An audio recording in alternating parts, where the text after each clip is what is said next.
Então, gente, qual seria o nosso próximo passo, então? A gente já conhece, a gente já conversou com o artista, a gente já tem em mãos uma forma de abordar, já entendemos a nossa realidade, como que a gente dá início. Então a primeira coisa, como eu havia dito, é a gente conhecer bem o material, conhecer o nosso artista, saber o que ele quer. Então a gente vai começar a etapa que define muito das interrogações do projeto, que tira as dúvidas e começa a apontar as soluções, as certezas, que é a pré-produção. Mais uma vez, eu já abordei esse tema N vezes, de forma bem extensa, lá no canal do Estúdio Fácil. Então, se a galera quiser se aprofundar um pouco mais, depois deem uma conferida, eu vou deixar o link aqui e deem uma sacada que é bem interessante. Então, vamos lá, conversamos com o artista, nos encontramos com o artista, conversamos, sabemos, papapá, começamos o preenchimento da nossa ficha, começamos a assistir os ensaios, ouvir o material que eles já têm gravado, talvez de outros ensaios, saber o que é a música, do que se trata, preenchemos o máximo de lacunas lá. Se necessário, eu costumo gravar mais de um ensaio, até eu ter certeza, até eu poder avaliar direitinho todos os arranjos, todos os instrumentos, a performance, me ambientar. Então, aí a gente começa a fazer o preparo da nossa guia. A guia é aquele material, aquela trilha que vai ser disparada nos monitores dos músicos, nos fones de ouvidos dos músicos, quando eles estiverem gravando em estúdio. Às vezes a guia pode ser, dependendo do quão o músico internalizou, quão o artista internalizou o conhecimento sobre aquela faixa, o quão seguro ele está com o arranjo dele, às vezes ele precisa somente do clique, com o andamento que foi escolhido para a produção. Às vezes ele precisa de uma linha de bateria, às vezes ele precisa de uma linha de baixo, às vezes ele precisa de uma linha de guitarra, às vezes ele precisa da linha de voz. Eu costumo defender que quando não é uma gravação dentro do estúdio, porém ao vivo, todos os músicos tocando juntos e gravando juntos, aonde eles podem trocar informações sensoriais e essa energia de um responder o que o outro está tocando naquele momento, se olharem e conversarem assim, que muitas vezes o mais legal é tu gravar uma guia o mais completo possível. E de certa forma, com uma boa proximidade do material que vai ser, do que se gostaria que fosse captado, para que o músico que esteja do outro lado ouvindo e gravando consiga reproduzir e reagir a essas sensações, a esses sentimentos. Não adianta o cara chegar para uma guia, cantar meio sem vontade e depois exigir que tocar uma guitarrinha toda molinha e exigir que o batera de repente tivesse mais uma pegada mais forte ou tivesse mais punch, mais agressividade, se não foi isso que ele pôs na guia, e o batera acaba respondendo aquilo que ele está percebendo. A menos que essa seja a intenção, então lembrem disso. Tentem gravar uma guia que tenha o que se precisa para chegar no resultado que o artista quer, para chegar na performance que tu quer que aquele músico entregue. Então eu costumo preparar uma guia com o máximo de número de elementos que o músico precisa para poder entregar aquilo: guitarra, voz, violão, baixo, clique, o que for. E uma vez gravada essa guia e bem gravada, a performance realmente melhora bastante.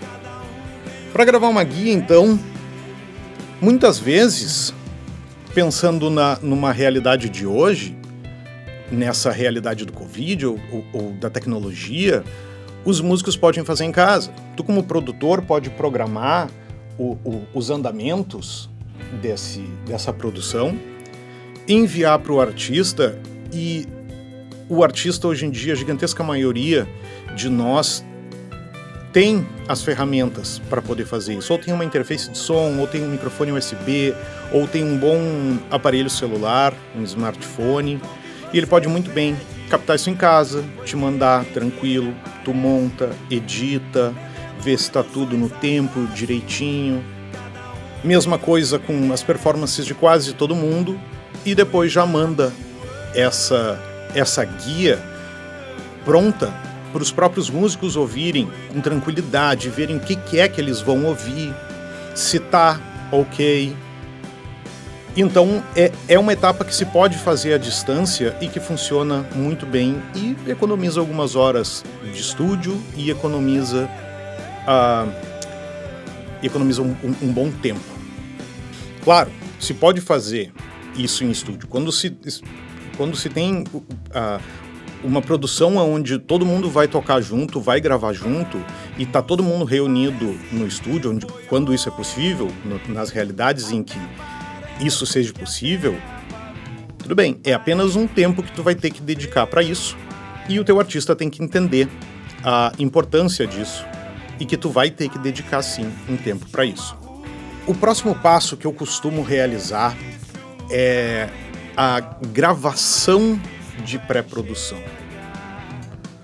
Mas o que é a gravação de pré-produção? É basicamente tu gravar com todas as escolhas, com toda a atenção à tua ficha de produção, como se fosse a gravação definitiva. Então tu vai lá, tu vai captar a bateria, tu vai microfonar com a seleção de pratos que tu escolheu, de peles, de tambores, de microfones, de pré-amps, de sala. Mesma coisa com o baixo, vai usar o instrumento que tu achou que funcionava melhor, vai ver se tu vai microfonar um cubo ou não, se tu vai simplesmente usar o DI-X ou o DI-Y, guitarra, violão, vozes. E depois tu vai avaliar, tu vai fazer o que a gente chama de uma rough mix, que seria uma mix crua desse material. Tu vai levantar os faders, vai equilibrar para que fique próximo do que fosse um material pronto. Se tiver algum efeito muito proeminente ou muito importante para o track que tu não captou na hora, um delay importante numa guitarra, um reverb importante, algo assim, tu já vai botar no track, vai avaliar e vai mandar um bounce, ou seja, o arquivo finalizado dessa tua rough mix pro teu artista e para ti poder avaliar e ouvir repetidamente e ter certeza de que as tuas escolhas foram as corretas. Olha, é isso aqui, a gente tem que fazer isso bem assim como a gente fez. O instrumento não ficou legal, esse arranjo que a gente achou que ia funcionar não deu, esse rolo tá batendo com isso daqui, essa notinha não funcionou, a melodia ficaria um pouco melhor assim. Aquele microfone que eu escolhi para a voz eu achava que ia funcionar, não funcionou. Esse efeito que a gente achou que ia ficar bonito pode ficar melhor. Então, tu vai fazer essa última aparada.